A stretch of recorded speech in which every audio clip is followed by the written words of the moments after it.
Also, Ukraine this month has successfully destroyed 96 Russia's cruise missile as a result of a long-range strike on Russia's strategic aviation airfield Angles 2. This strike seems to be the most largest and the most successful strike of Ukraine this year.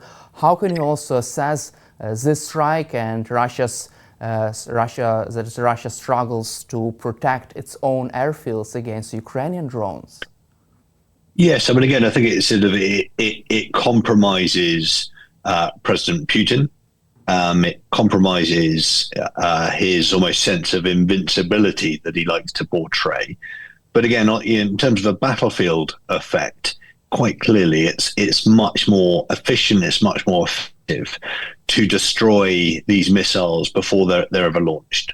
That's why the Ukrainian military have gone to such great lengths over time to strike Russian logistic depots, be that artillery, munitions, wider supplies, or in this case, missiles. It is a very efficient way of hitting the Russians. So this this appears to be a very successful strike that the Ukrainians should be very proud of. Let's also cover the situation on the ground in Ukraine and strategic state of affairs of this war. Where are we in this war right now, from your perspective? Well, again, I guess there's two elements to that, isn't there? There's what's physically happening on the ground, where the long grinding battle on the front line continues to play out, where the Kursk salient has been largely pushed back, and the Russians now putting pressure in depth of that around Sumy, and in a way, no big moves happening, but as you know far better than I, and your viewers know far better than I, the human suffering for the Ukrainian people continues unabated. Not least with the despicable attack into Sumy over the weekend. So the grinding pain of the war continues. I suppose of linked interest is the kind of strategic picture. And I think, ultimately that's the important conversation at the moment, because without some kind of strategic progress, that suffering just continues. So as you know, the conversations are really around ceasefire conversations, peace conversations, the intervention of President Trump, which I can only describe as ill-conceived. He doesn't understand, President Trump doesn't understand his adversary. He has no understanding of history. He certainly doesn't understand the Russian mindset. He doesn't understand the origins or who the aggressor was at the start of the war. And so I have almost no faith that the peace process, if I can call it that the Americans have sought to initiate with the Russians has any credibility or any realistic chance of leading anywhere. Also, it seems like Vladimir Putin is continuing to play his games with Trump by giving him just enough to declare any kind of partial victory, but not enough to actually end the war. Do you see this tactics as a strategy to buy more time for his army to capture more Ukrainian land while pretending to demonstrate serious willingness to have a ceasefire?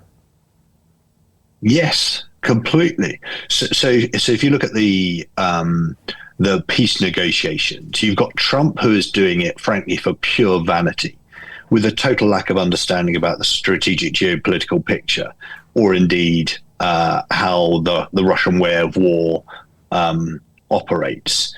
And meanwhile, President Putin, who is no great strategist, but he's a very fine opportunist, is seemingly laughing because Trump's initiative is playing very nicely into Putin's hands. And as you say, when the music stops, when the fighting stops, events on the ground will dictate what happens.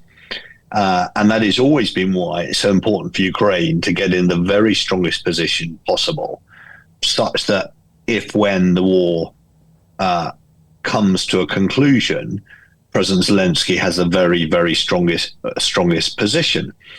President Putin clearly wishes to do the reverse. And it's quite clear that is why he pushed in recent weeks very hard to retake the Kursk salient, because he knows that little bite into Russian land gave President Zelensky a very, very potent bargaining chip. For me, it was always a very clever strategic play by President Zelensky, by the Ukrainians, to take that piece of Russian territory. And so President Putin is trying to secure as much territory as he can at the moment, in case he is somehow forced into a proper peace negotiation. But I don't see what the Americans think they've got at their disposal to bring about that negotiation, which is why it feels like a fool's errand. And sadly, the position of the United States, who are so much better as a nation than they're currently behaving. We shouldn't lose faith in the United States of America. They're a wonderful nation. They've done great things over the decades, but the current administration is confused and it is naive, and they are playing into President Putin's hands. And can you imagine a scenario in which Donald Trump will start to understand the nature of this war and Vladimir Putin's real aims and real intentions in this war? Is there a chance for a big confrontation between Trump and Putin, and Trump putting pressure on Vladimir Putin? Well, who knows? I mean, I think that if we've all learned anything about President Trump in his last term and this term, it's his total unpredictability. There's no great strategic thought. He acts on a whim.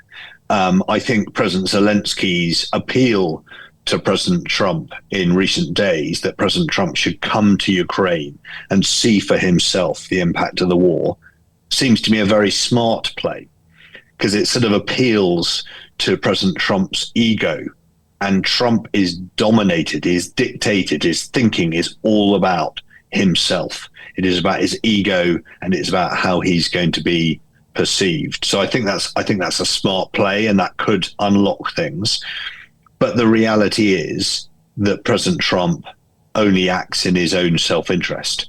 And so what might unlock it, what might change President Trump's approach and sophistication in his approach to the peace process, if you can call it such a thing, would be Trump feeling humiliated by the dialogue with President Putin. And at the moment, he is being humiliated, but he's not publicly recognizing that yet.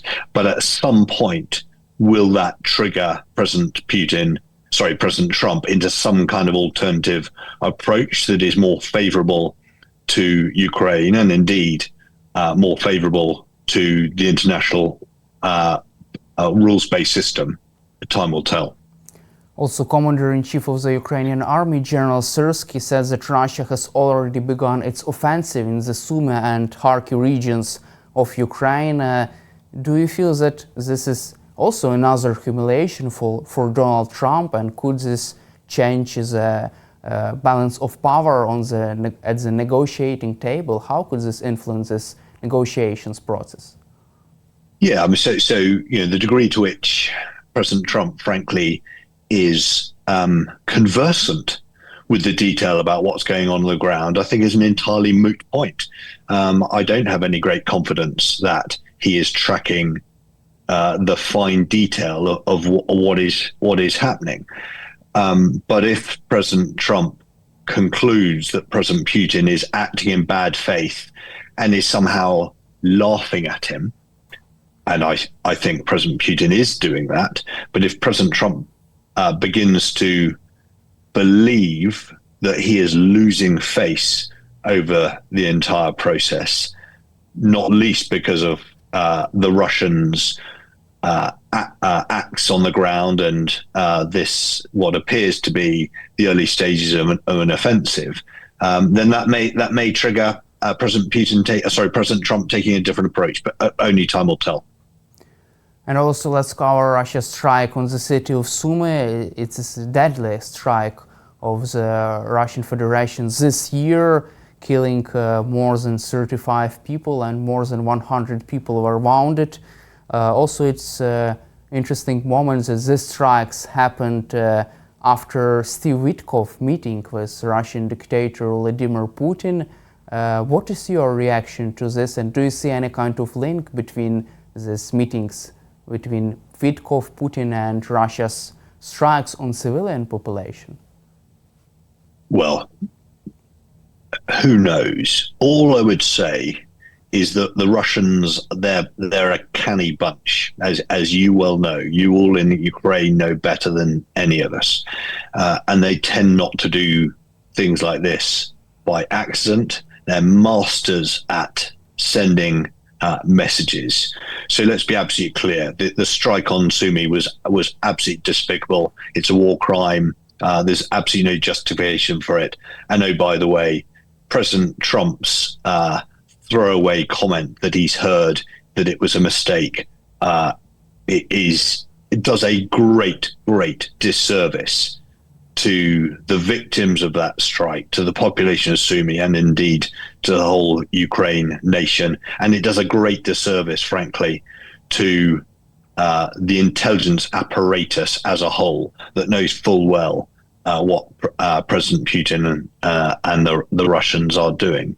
It also points to the fact that regrettably, the Russian disinformation campaign, and anyone who is familiar with Russia's tactics knows, long before the Ukraine campaign, that they are masters at disinformation. It is a centerpiece of their military and their state doctrine. And what is terrifying is it appears that disinformation arm is having an effect in the White House. I mean, how extraordinary is that? How naive is that? That members of the United States administration could be parroting that sort of disinformation. From your perspective, who could be these people around Trump who are providing such information to the US president about mistakes of the Russian army? Who could be those people? It seems like Trump did not refer to some intelligence operations, to some intel information. Yes, I mean, again, I think this is what's so worrying about the current situation. We all know that the United States intelligence apparatus, their interagency structure, is frankly unrivaled in the world. They have fantastic intelligence agencies. They have incredible reach. They have incredibly professional intelligence operators and analysts backed up by some of the best intelligence technology in the world. But what isn't happening at the moment, seemingly, is that the deduction from that intelligence architecture isn't finding its way into President Trump's decision-making. And whether that's because he's willfully ignoring it, whether because he's not taking the briefings, whether it's because those briefings are somehow being diluted by political advisors, it's almost impossible to tell. But I simply do not accept any suggestion that the United States intelligence apparatus, that we all have great faith in, doesn't know what's going on. Of course it does. But it's not finding its way into what comes out of President Trump's mouth, shall we say that. I don't know what goes on in his head. We can only see what comes out of his mouth and what he puts out on social media. So who is it who's giving him this kind of bizarre, perverse version of events? I don't know. You'd have to speak to people better placed than me as to who President Trump really listens to, other than his obvious administration advisors. According to Reuters, Steve Witkoff proposed Trump to give up 4 Ukrainian regions to Russia as a part of a peace deal. According to this Reuters sources, according to Steve Witkoff, this could be the best way forward, the fastest way to broker a ceasefire in Ukraine. What could such a deal mean for Ukraine and global security, and how can you assess this Steve Witkoff's initiative? Yeah, and if you link that with General Kellogg's comments, which I thought were again very naive and disrespectful to Ukraine, this idea that somehow you could carve up Ukraine in the image of Berlin after the Second World War, where, as your viewers will know, Berlin was split into international zones between the Soviet Union, the United States, Great Britain, and France, and that somehow that sort of model could be used in Ukraine. It is playing so strongly into President Putin's hands.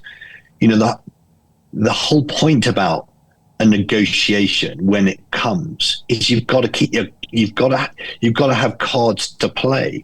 And if you cede everything with that sort of proposal, then you go into the peace process with no cards to play. But more importantly, what does that then say about the rules-based international system that we all rely on? The sovereignty of Ukraine, that regions of Ukraine would be given up in that manner, I think is very damaging. And so I would have every sympathy with President Zelensky not entertaining such an approach. Let's also cover UK and France-led coalition of the willing. British Prime Minister Keir Starmer and French President Emmanuel Macron are organizing this big coalition of the willing, troops to be deployed to Ukraine after a full ceasefire deal. What is your assessment of this plan?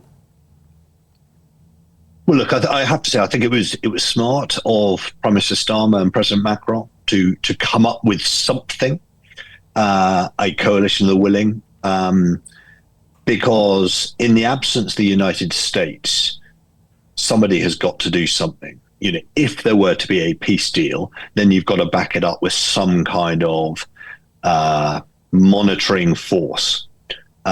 So politically, it seems to me that was a smart move by France. It was a smart move by the United Kingdom to do that, not least to say to the United States, we're listening.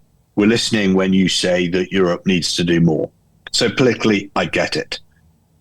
Do I get it strategically and operationally? Not so much. So what do I mean by that? So firstly, it is entirely unclear to me, based on anything that has been publicized by the United Kingdom or anybody else, what the big idea of this force would be. You know, is it a peacekeeping force? You know, there's some random phrases being banded around about what the force's mission might be, without total clarity on the purpose, on the mission. Then you're in danger of running into a real disaster. And I have seen nothing to suggest if the true objective, if the true mission is understood, it certainly has been communicated very effectively. So I've seen nothing that I, as a military commander, would recognize to be a credible basis for a mission. It feels muddled at this stage. So that's the first thing. The second thing is, even once you have decided on what the mission is, and let's hope it is credible, pulling together a coalition of a willing into a credible military force is exceptionally difficult in the absence of, firstly, the United States, who have typically led coalitions of the willing. I think back to the counter-ISIS campaign as for instance, a US-led coalition. If it's going to be led by other nations, in this case, potentially the United Kingdom and France, where's the command and control going to come from? Because the big headquarters that could do it are NATO headquarters. And the idea that President Putin is going to permit a NATO assigned headquarters to deploy into Ukraine, again, feels like a total fool's errand. And then come down a level, ensuring that that force has the necessary credibility to do its job, I think there's a very, very long way to go. And so ministers will be saying, and they have been saying, that the planning is well advanced. Well, I hope so. But it's not what I am sensing. I'm sensing this feels like more of a political process than a true operational process. And I think it'd be very, very dangerous for Britain, for France, for these other nations involved in the coalition, the willing, to deploy a force unless the mission is very, very clear. At this stage, it seems to me that it's not. Thank you, General Jones, for your time and for your support for Ukraine, and glory to Ukraine. Glory to Ukraine.